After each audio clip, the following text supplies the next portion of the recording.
Welcome to the Champion Mindset Collective podcast. I'm your host, Anthony Dyer. I'm so grateful that you're here listening to this podcast episode or watching it. Would love for you to share this episode with your friends, your family, and your workmates. And if you haven't already done so, please follow this podcast so that you don't miss any future episodes and we can get this podcast out to the wider community. Today, we have an honor of welcoming Linda Henderson to the podcast. Linda is a retired nurse who's dedicated 37 years of her life caring for others. Her journey took a profound turn after the tragic loss of her daughter, igniting a deep passion to help others navigate the complex path of grief. Drawing on her extensive experience and enhanced by certifications in professional grief and development, coping with child loss, and bereavement counseling, Linda transformed her pain into purpose. 9 years ago, into her personal journey through grief, she poured her story into her book called The Road of Love and Hope. Now, Linda's mission is to inspire, empower, and bring hope to those facing grief and life's toughest challenge. Linda, welcome to the Champion Mindset Collective podcast. Thank you, Anthony. It is my pleasure to be here. It's great to have you here. Linda, could you tell us a little bit about the journey leading up to the point of writing this book and then also helping other people as well who are going through grief and so on? My daughter, Andrea, was 27 years old, and she was living in the prime of her life.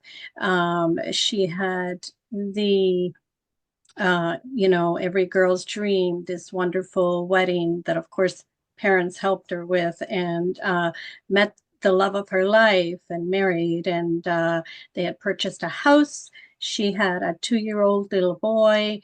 She was pregnant with her second baby. And on December 20th, 2011, she was in a motor vehicle accident where she was killed instantly. So the cause of the accident was a transport truck driver. He was distracted and he was texting and driving while having an argument with his girlfriend, and they were stopped turning left, almost returning. Andrea was a passenger, her coworker was the driver. They were stopped and almost back to their place of employment when the transport truck driver hit them and pushed them into the oncoming traffic, where they were hit yet again by another vehicle, and both the driver, her coworker, and Andrea were killed. So that was the start of my journey and my changed life, starting from ground zero. Wow. I'm so sorry to hear about Andrea passing in that way. I could I couldn't imagine what it's like. Could you share what motivated you to write the book, The Road of Love and Hope, and share your story with others, like what the journey was for you writing that book? When I was out walking, through the years of coping with my loss, one of my major strategies for me was walking. And about 9 years into my loss, I came back from my walk and said to my husband, "That's it. I'm going to write a book." I had mentioned it before, but the timing wasn't there. It just had to be that right time. And I came home and said, "I'm going to write a book." And the reason I wanted to write a book is because I just felt that I experienced my loss, the devastation, and everything that umbrella of grief holds underneath it, depression, anxiety, all of those things. And I think I was beginning to realize that I was a survivor, and I wanted to put my pain into purpose, and I wanted to write a book. And my whole goal at the time was, if I can help one person, one family that's dealing with this kind of pain, to give them hope and inspiration, then I will have succeeded. And that's how the book came about. Mm. And did writing the book help you process your grief as well? During the time that I was writing my book, I didn't think so because I Mm, had to, in that first year when I lost Andrea, I just wanted to, I couldn't get my hands on enough books about near death experiences.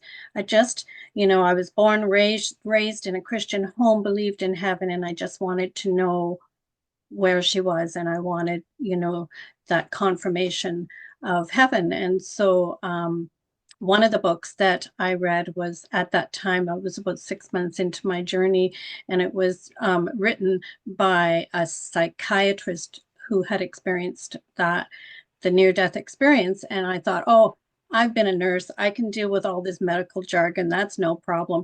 And I started reading it, and my grief brain just couldn't process all of the mm, terminology and everything. So I said, I want to write my book straight from a broken hearted mama, so that if I'm sitting here talking to a person who has just lost their child or their loved one, that I can just talk about that raw experience without anything complicated. And I wanted it to be relatable. So that journey of writing my book, having to research anxiety, depression, fears, anger, all of those things that I experienced, and having to research that was I didn't feel it was healing at the time. It was very, very difficult.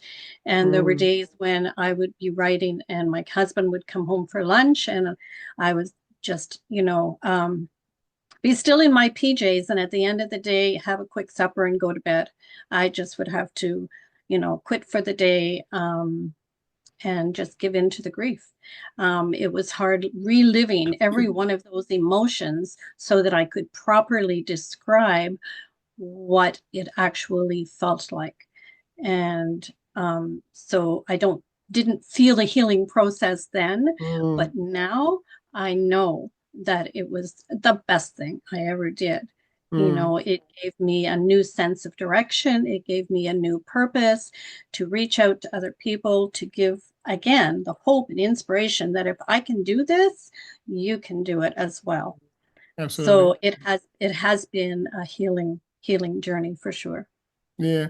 And that pain would have been overwhelming. And like, how did you push through those moments? What gave you the strength to push through those moments?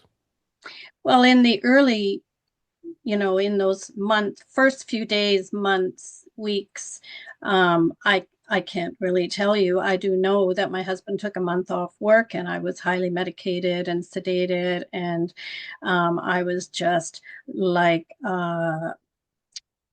living outside of my body. I could feel my heart beating, but I was just not here physically. So he would just, I was so absorbed in the pain and the loss. I just wanted to be with her. I wanted to reach out and touch her, and I wanted to be with her. And so I didn't think about those normal activities of daily living. So my husband would come home from work, or the first month that he was home. So when did you last have a shower? Literally. I didn't think about those things. When did you last Mm, brush your teeth? mm, Right? I needed guidance. I needed someone to help me through that. And gradually, when he went back to work, time has a way of pushing us along in life, whether we want to go or not. mm, And so it's a passageway, and you go through the time, and gradually, you know, uh, you have to let life in. You step out the door, you see the sun. That's the first little increment of, I'm allowing life to come in again. mm, And slowly, I'll see my grandchild smile, and then I'll smile, and then it'll be smiling without feeling guilty. And mm, gradually life has a way of, you have to say yes to life. mm, First of all, you have to say yes to life and allow life to come back in. mm, And, that was journaling. I was seeing my doctor regularly for all the medication changes. I connected with a support group. In those days, Zoom wasn't really a thing. But I did have a support group with bereaved moms, which, allowed me to go there once a week. And it was a safe place. mm, And we all felt the same pain, the same connection. So all those things just helped me to move along and realize that life was happening, whether I wanted it to happen or not. Mm. What would you hope that the readers would take away from when they're going through their own grief from reading this book? From reading my book, Mm, well, I tried to talk um, a lot about those early moments. I talked about my story and what happened, and those early moments of living with the shattered pain, mm, and just to give recognition to the fact that it's okay to cry. It's okay to shed those tears. We cry because we love. Grief is just the unspoken love that we mm, can't physically give our loved one. So I talked a lot in the book about depression and anxiety, and just to know and recognize that these things are normal, to try and make the person feel normal, because in the beginning you feel like you're losing your mind. mm, I said to my husband one time, I don't know what brain damage feels like, but I feel like there's something wrong with my head. I feel like I'm brain damaged, but I mean, in actuality, your brain is reorganizing all that information that's happened. And of course you're going to have anger and fears. And so I talked about all those things, and then gradually working the practical ways, finding mm, your hope, and finding hope through the love of your loved one. mm. Yeah. So you mentioned anger. How did you like? What was the first intense emotion that you felt after your daughter's death? Anger, absolutely, Yeah. because you know you're angry. The grief makes you angry because you don't have your loved one. But the biggest reason for my anger, you need was the driver. Mm, Why did he have to do that? And so mm, I was very angry. I mean, I was raged. um, I think in dealing with anger, you have to first of all know why. What is the reason why I'm angry? And I think, through the counseling, I had counseling for 9 years. And so, mm, talking with the counselor and working through my grief and recognizing why I was angry was the first step. And then dealing with the anger in healthily ways. That's where the walking came in. mm, And the medication, of course, helped me. It's not maybe for everybody, but it helped to help the crying and the moods, and the depression. And then it allowed me to walk out the door. And I still, to this day, walking is my big thing. I go for 45, 50 minutes a day, and that's where I can cry and scream and yell and talk to God and talk to Andrea. And I come home and all those emotions are released. The anger is released in a mm. healthy way. And then I'm ready to move on to the next step again, the Yeah. next whatever I have to do in the afternoon. Or Mhm. Yeah. So you mentioned about talking to God, and crying out. Um, h- what would you say to the listeners in terms of connecting to a higher source, or connecting to a source like God or universe that will help you through that process of grief? Well, I think in life we all practice faith, whether we realize it or not. But in a situation like this, I think you need to have faith. You need to have faith in something, some higher power, faith. You need to have faith that tomorrow will be better, or the next hour may be better. Mm, You need to have faith that this is going to improve. And I think we all need to have faith in something, mm, right? mm, As we go through the difficulties in life, whatever that may be, mm. or whoever that may be. Yeah. So you mentioned that you go for walking, and you talk to God, and so this is your way that you handle your emotions in this day and age, in this state today. Today, I mean, I still struggle with depression. I'm not on any medication or anything now. I don't have counseling anymore. Um, but I do journaling, not journaling. I write, after writing my book, I just got the desire to put my feelings into paper. So I write articles. I've had a few articles that have been submitted to, one of them is the Compassionate Friends of the State of the USA, and they submitted my article there on time. And so I do a lot of writing. When I'm feeling not so good, I just pour all my emotions into an article. Maybe one day they'll all come into another book, who knows. But Mm, walking is another thing. And I think, it's just making that conscious effort every mm, day to allow love and life to take over instead of grief. It's a matter yeah. of controlling life, and not letting grief take over. Grief has to have its moments. You can't Yeah. bury it. It can't be smothered. But and I have my days, where I just go to bed. Mm, Sometimes I can't do any of those things and I still go to bed. But mm, the tools that I use are very helpful. Just to know that I can be on a podcast and give my story, to say that if I can build my life from ground zero here and have nothing. I mean, I've had the suicidal ideation. There was a time when I was very close to taking my life because I didn't mm, want to live anymore. I have a better understanding of suicide now. I didn't want to die, but I could not take the pain anymore and I chose life. mm, mm, So, mm, mm. Yeah, absolutely. So yeah. grief is often described as a lifelong journey. It's something that just like fear and anxiety, and so grief is one of those things that when it happens, it goes with us in life, right? So how did you begin to shift that surviving each day to actually finding that meaning and purpose in your life?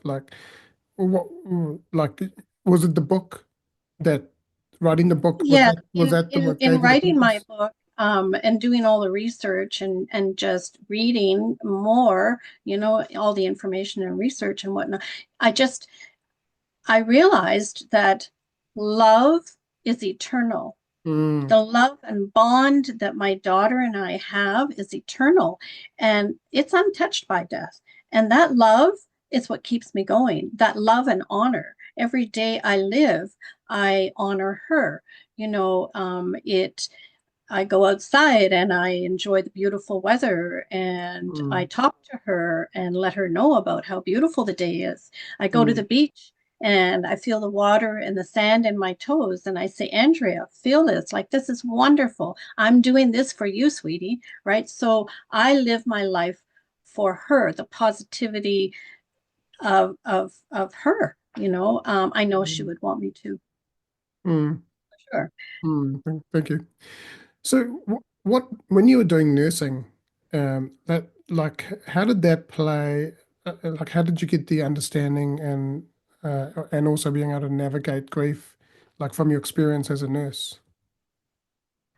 My nursing, uh, many, many, many times I worked with families where their loved one passed on, Mm, held their hand, um, even cried with them.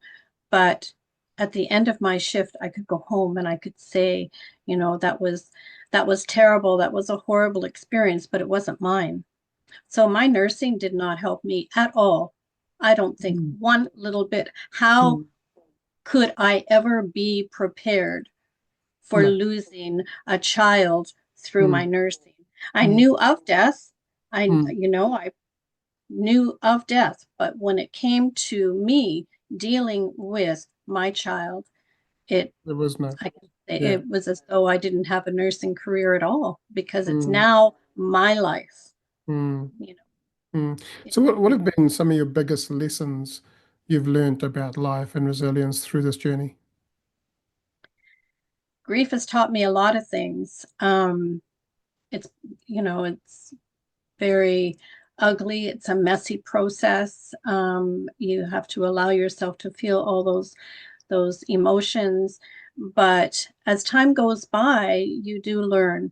Mm, And one of the biggest things that grief has taught me is that time is valuable and precious. mm, And today is the only little piece of time that we have control of, because yesterday is gone and we mm, don't know if tomorrow's coming, and we don't even know if this afternoon is coming or the next mm, hour is coming.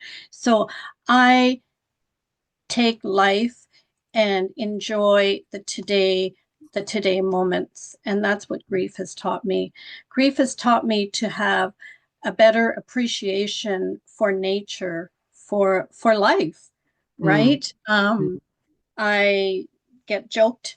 People always joke with me because I take pictures of everything. If I'm going for a walk and I see a weed that's got a beautiful blossom on it, I take a picture, because those are the small moments in moments. life that I now have an appreciation for. And I may not have, well, I know I wouldn't have really noticed that or cared enough before. Mm, So it's taught me the value of time and life, that life mm. is precious. It's those And glimmer moments, right? Where you appreciate something and you take a snap. I mean, I'm the same. I go for a walk with my girlfriend or by myself, and I'll take a photo of the beach, because I live not far from the beach, and or I'll take a photo, because it's like, wow, look at this amazing day, and you're yes, capturing that moment, and as I say, you only ever have the present moment. Like you said, the past is gone and the future mhm. hasn't arrived. But in this present moment, in the moment, that's it. You don't, like you said, you don't know what's going to happen 5 minutes ahead. And it's embracing everything you can in that moment. Absolutely, Mm, absolutely. mm, I just enjoy the fragrance of flowers and just, the warm summer breeze. And every time I enjoy all of those things, I talk to Andrea. It may not be out loud, but I talk to her inside, and mm, I enjoy it for her. She can't see those things. She can't feel those things. She can't smell those wonderful things. So I do everything for her, to continue her legacy, to keep her alive for mm, me. But grief has taught me all of those things. And mm. you don't think that grief is going to teach you anything, but it teaches it. You It become just, a changed person, yeah, completely changed. yeah, I'm not the absolutely. same person. Yeah. Yeah. I've had a lot of grief in my life as well. I've lost a baby at 7.5 months, and also lost my both my grandparents and parents, and it, yeah, I mean it's not the same story as with Andrea, but it affects everyone in some shape or form. What advice would you give someone who's struggling to accept the person they've become after significant loss? Oh, to accept the new person that they Mm, are, the new changed mm, person. mm, It's like looking in the mirror and saying many times, I don't know you anymore. You're not the same person. It's we with the grief, there is the loss, but we experience so many secondary losses, and we don't think about that in the beginning. But as time goes on, you realize all the different losses. I remember asking myself, am I still a mother? Like, can I still people will ask you how many children you have. Do I still include her? Like, I went through all of that, and then, to realize that yes, I still am her mother. I will always be her mother. I'm a changed person. um to accept, I think that acceptance doesn't happen one day. I accept who I am now. It's a mm, process. Grief is a process. And uh, accepting all those secondary losses, your loss of identity, like I was talking about. You lose your faith in life. You lose, if you have a religion base, you question that. And all of those things, it's a process to work through it. And then eventually you accept, because there are nicer things that of the secondary losses. They also, again, grief teaches that love is forever. And You just have to, accept what's happened and move along to provide and enjoy life. Mm, mm. Yeah, absolutely. Earlier, you mentioned about when then you started meeting other people who've been through grief and so on. And so community and is important, and also those shared experiences that we have with other people, right? And they can be quite powerful, sharing stories with each other. What would you say to those who are grieving and feeling alone in their own pain? To grief is a very lonely experience, but you are not alone. And I think it takes bravery to reach out and seek support, Mm. but it's definitely beneficial. After writing my book, I'm now connected with all the a grief community, on Facebook, all these groups for moms for grief, and to talk to these people and be around like-minded people who have experienced the same thing is comforting and is support. So I think, it is very important to reach out and be part, even if you just have one friend that you can phone and, have someone that can support you and reach out and say, I just need someone to talk to, or I need someone to listen to me. Mm, And it's it's brave, and it's a big step to reach out and accept help, but it's something that is very helpful and beneficial for sure. It mm. is a lonely experience, but to be around other people gives the support that you are not Yeah. alone.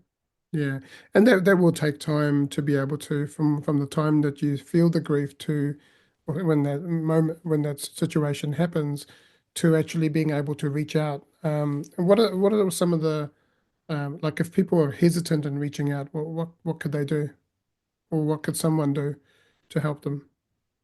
Well, I remember in my quiet moments at nighttime when I couldn't sleep, I would just go on the computer and I would reach out in my quiet way and in my private way from my own home where I didn't have to be, physically around people, but become part of chat groups and talk about the grief. And, Mm, hours in the morning, I'd be talking to people who've lost their loved ones, and I would be making that connection even though I didn't have, at that I didn't have in those days Zoom meetings where I can look forward to now on a Tuesday night and be with a group of people.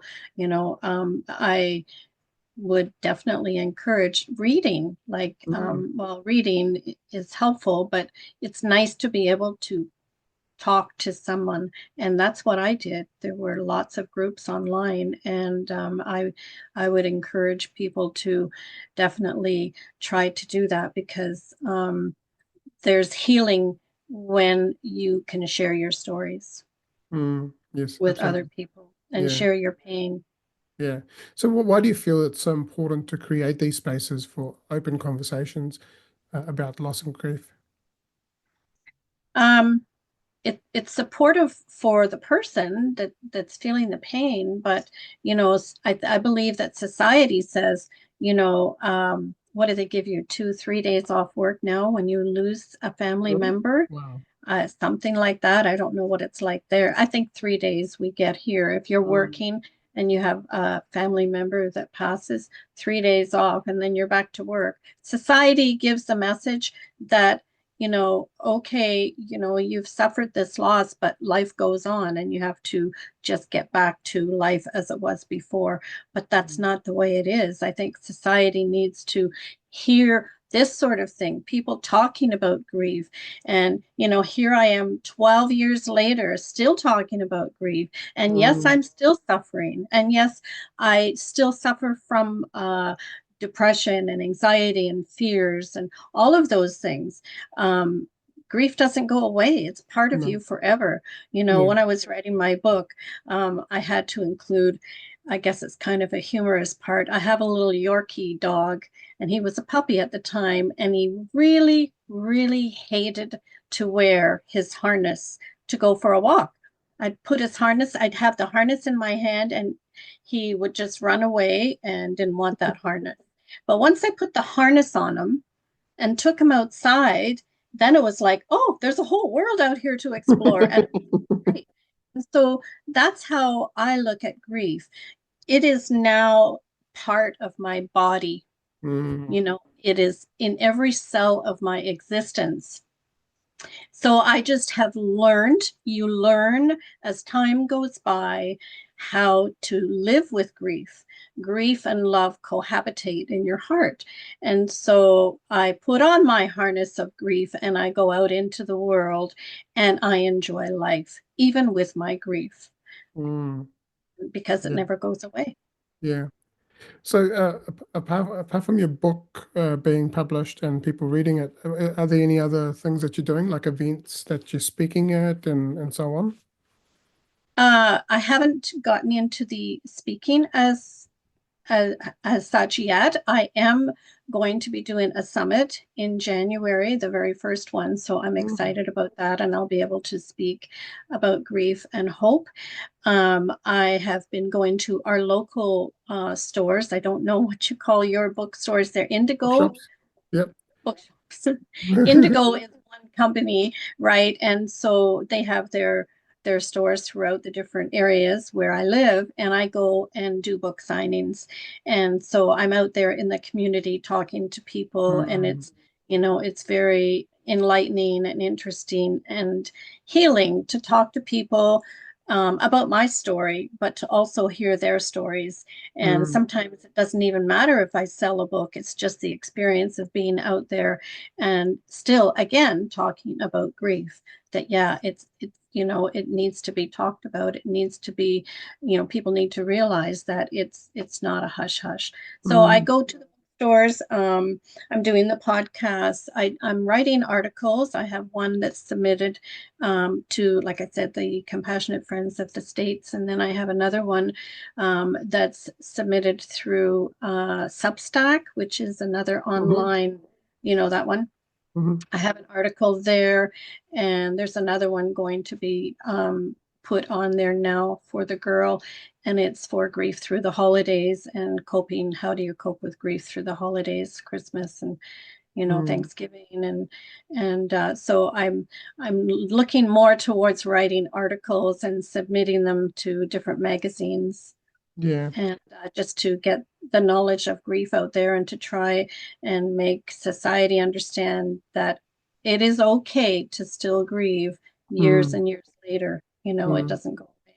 no. Do when you're talking when you're writing these articles and talking with people at the book signings and so on, what is their general like what do they say? What are the sentiments that they give you? What's on their mind at the time? Well, it's not like I'm sitting there trying to promote a romance novel, right? So it's definitely a genre that's, pretty narrow. Mm, And then, that's the thing too. You think of all those people that come and go in that store, and every if they haven't been touched by grief, we know they will be. But I mean, of all those people, the statistics are that somebody has lost someone or something that is very special to them in their life, but they just choose not to talk about it because that's what society says, right? But there are mm, people that come to talk to me. And I remember one day, one man came and talked to me about my book, and he said, can I buy it? I said, sure, yes, here, and so as he walked away, he said thank you, and he had tears in his eyes. So that was my success story for the day. It's like, I'm going to help this man navigate what he's going through, and that makes it all worthwhile. So there are mm, people that want to hear, because I have her picture there, and I have, I also published a book that Andrea wrote in high school, so I have that on display as well. And so everybody is interested. They want to hear the story about my daughter, so I get to talk about her all the time, which that's which great. is healing for me. Absolutely. So, thank you so much for sharing that. Now, if people wanted to, people have been listening to this podcast episode and they're keen to get in touch with you, Mhm. can they do that? And how can they find out more about the book? And do you have a website and so on? Yes, I had a website and there was a great problem with it, and now I'm building a new one. But the book and my other book that I published for my daughter is that they are both available on Amazon. The Road of Love and Hope, Amazon, and under my name, Linda Henderson. The other book I published for my daughter is called Spooky Meets a Friend, and it's about a little black cat that learns how to share. And so I published that book for her in her honor. So they're both available on Amazon, and I gave you my social links, didn't I? My social Yes. media links, Yes. yeah, Yeah. as well. Yeah. And my website, not website, sorry, my email is lhenderson24 at cogeco, cogeco.ca. And you can email me and I can get you information about how to get the book. I can even mail it out. So, Yeah. Okay. We'll put all that information into the podcast description, show notes, so that people mhm, can click on that and be able to get there. So that's we're good. at that stage now where I've got five quick fire questions for you, and you can choose to answer these in either one word or a quick short sentence. First question for you is, how do you define success, and has that definition changed for you over time? Success for me. Success for me is, it's not a one definition thing. Success for me is that I'm a thriver. I have survived and Mm, I'm thriving. I have mm, survived and I'm thriving every day, um, living my life to the mm, best version of me that I mm, can do. And so I found joy in suffering, and that's success. And the courage, to keep pursuing my journey of life. If I could just read quickly, um, my daughter Andrea's boss, when she passed, he read this at her funeral, and it's called Success. So, to laugh often and much, to win the respect of intelligent people and the affection of children, to earn the appreciation of honest critics and endure the betrayal of false friends, to appreciate beauty, to find the best in others, to leave the world a better place, whether by a healthy child, a garden patch, or a redeemed condition, to know even one life has breathed easier because you have lived. This is success. mm, mm, So that's success to me. mm. Who's been your greatest inspiration and why? I would say my mother, she taught me all the basics of life that I ever needed, um, to carry me through all of these adversities in life. Unconditional love. She loved me no matter what. Unconditional love, forgiveness, patience, all of those virtues. I would say that she is she's my inspiration. Mm, She's not here, but yeah, she's mm, the one who has inspired me the absolute most. And I'm mm, very fortunate to say that. I realize a lot of people don't have that. mm, They've had different things happening in life, but I'm very blessed. mm. Yeah. What is something that you believe that others may disagree with? I believe in God. Mm, I believe in heaven. mm, And I believe that I'm going to see my daughter again. mm. Yeah. If you could go back to your younger self and give your younger self one piece of advice, what would it be? I would say to stay true to yourself and listen to your heart Mm, and stay in the company of positive, optimistic people. mm, yeah, absolutely. And what is one Mhm. last message that you'd like to share with the world?